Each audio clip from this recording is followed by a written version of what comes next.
FouseyTube, who is notably not the most stable. You ever text or call my daughter ever again, and I promise you it's the last number you are ever gonna dial. I will find you and I will hurt you, and I'm not around. I feel like every time I watch a Rakai clip, I feel like I'm just watching my little brother just act like an idiot, bro. You good, man? No. You know, the concept of quote-unquote annoying content is not a new thing. Like most things on YouTube and through life, things go through trends, and what's popular today might not be popular tomorrow. Now, one thing that has remained constant through YouTube, I feel like, is quote-unquote annoying content. Now, what do I mean by annoying content? Annoying content has a lot of different forms, like I previously said. And honestly, it would take a really long time for me to go through every single type of annoying content, but I think I want to go through the most popular ones over the years. Now, originally, I feel like the most popular annoying content that really set the way for trends was the prank era, the fake prank era, to be more specific. I think this era was most dominated by the popular creator FouseyTube, who is notably not the most stable human in the world. Tyler Perry put me in this movie! You ever text or call my daughter ever again, and I promise you it's the last number you are ever gonna dial. I will find you and I will hurt you, and I'm not around.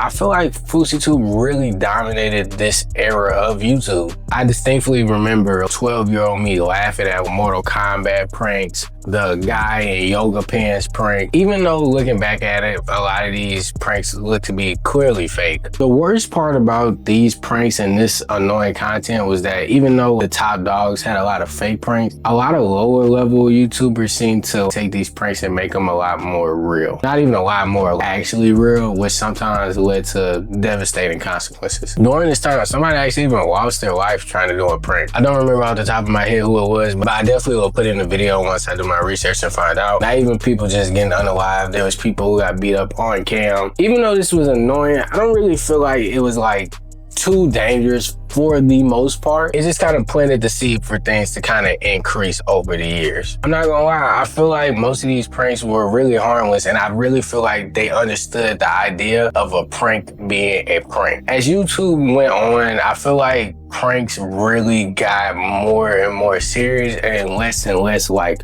pranks. See, I feel like a true prank is when you're like playing with someone. You're making them think something is happening that's not actually the case. To go back to the Mortal Kombat elevator prank, he's dressed in a Mortal Kombat costume, and when people come in, they're like, what's going on? They don't know if they're gonna get beat up or robbed, or they just think some crazy person is on the elevator or something like that. But Fousey always showed at the end of the video him just taking off his mask and dabbing him up and saying, you know, it's just a prank. I'm not even serious. Now, obviously that saying, it's just a prank, bro, became pretty popular at a certain point, mostly because people were using that term to describe things that literally are not pranks. Which leads me to the second adaptation of annoying content. And I think that this version of annoying content was really led by people like Gideon, Kenel Joseph. They're trying to go viral. I'll make you go viral. Yeah. I'll make you go viral. It's not worth it, man. Not worth it. I'll take care of it. Get out of here, losers. Get out now! Yo, can we get security? Yeah, this guy's sitting here recording us. What are they doing? Why? Bunch of losers. Why? I don't know where they're. Hold on, man. Eric, it's not worth it. Eric, it's not worth it, bro. It's not worth it. Yeah, you're good. See, these things were like labeled as pranks by the creators, but I don't think that these things were really pranks, because a lot of the time what these people would do is go into people's places of business, their jobs, or even just out on the street and pretty much just harass them. Now, when I was younger, I really liked this content, I'm not gonna lie. And honestly, to this day, it is still kind of entertaining to watch people get harassed sometimes. Ultimately, that's what the human brain likes to see. We like to see people get upset, and we like to see conflict and some sort of confrontation, because most of us don't see it in our daily lives. But honestly, as I've gotten older and sometimes revisited some of this content, I realized that some of this content is just annoying as an adult. Like, yes, the idea of a grown man coming up to you and just saying something silly or following you around the store seemed funny to me as a kid, but as an adult, as a person who's just trying to live their life, I can understand how stuff like this could be super annoying. Now, don't get me wrong. I don't think every single prank that all of these creators have taken part in was bad or had like malicious consequences or action, but I do think a lot of them did. One that sticks out to me was when Gideon went to a WNBA game, bought the front row tickets, and ultimately decided to sleep in the front row. Now, this is super disrespectful, obviously. You're really going to people who have practiced their whole life, dedicated their whole life for a game, and pretty much making fun of their craft. But I'm not gonna lie, bro. I really feel like this video is hilarious. I know it's really not supposed to be. I know I'm supposed to have sympathy for the players, and trust me, I really do, but I don't care, bro. This video is still funny to this day. The people who I do feel sympathy for is when they go to these fast food places or like Best Buy or something, and they just cause a ruckus in these people's jobs for like no reason. I know some people are gonna be like, you know, be lighthearted, have fun. But sometimes people just want to go to work their job and not have to deal with the extracurriculars. As a person who has worked fast food and like low-level jobs, a lot of the time, bro, I'm not going to be feeling like dealing with all this extra stuff. Of course, some days you might catch me in a good mood, but for the vast majority of the time, I'm just trying to work and go home, bro. I'm not trying to deal with you harassing me or having to do the utmost to like get you out of the store or to stop bothering customers and stuff. Even earlier than that, people who was doing stuff that was labeled as pranks but wasn't pranks was like Boot Gang and Fat Boy SSE. I don't know why they thought it was funny to just go in people's stores and just tear up everything and just make an absolute fool out of themselves. But that is just not funny, because when they do stuff like that, it has serious repercussions, and most of the time it's probably not on them. They probably just ruined somebody's day who was just trying to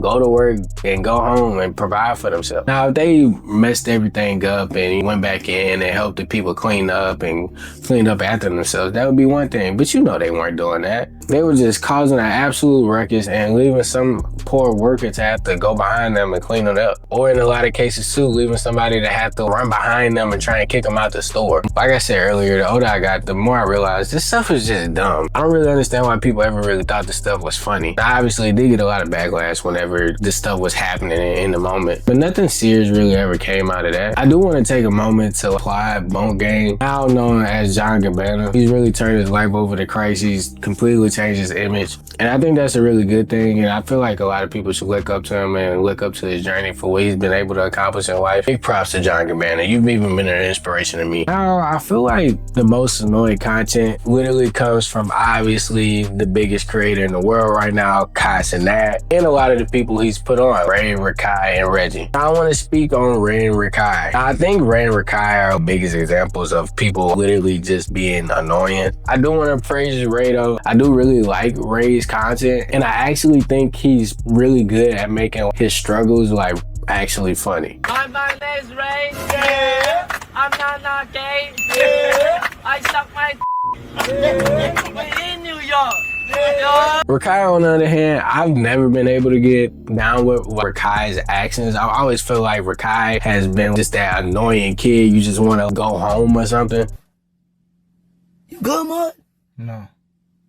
I really feel like he is doing it on purpose, and all props to him because it's working for him, obviously. But it doesn't change the fact that I feel like every time I watch a Rakai clip, I feel like I'm just watching my little brother just act like an idiot, bro. A lot of the time, if you have something bad to say about his content, people like to say you're hating, or you're hating because he's younger than you. But I will say, I've never actually met an adult in real life who has told me they like Rakai's content. I've heard people say they like Ray and Kai Cenat's content, but never nobody for Rakai. Now, I will tell you who I have heard say they like Rakai's content.